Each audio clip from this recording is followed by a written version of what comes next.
Beşim ay anam.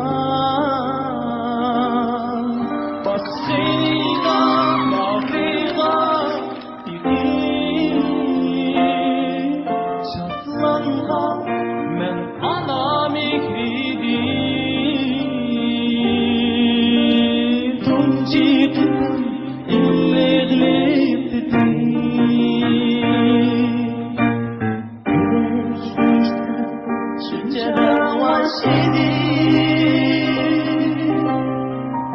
Kaşıklandım gelkime zalim. Yaşayamam günlerden anam. Ezir bilen bakkandım beni. Köşkede benim damin.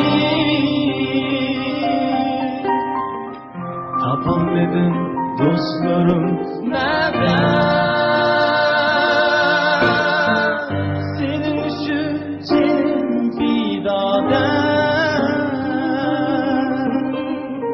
Neden kalan sevgilim nereden?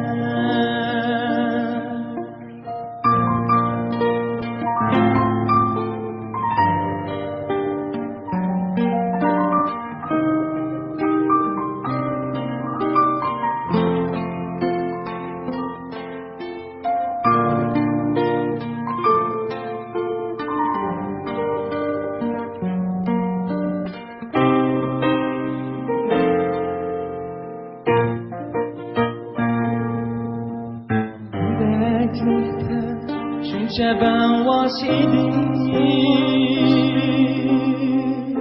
Kaşıklandım gevhime sabit.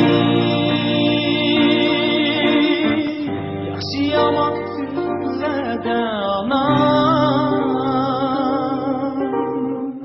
Ezir bilen bakkandım beni.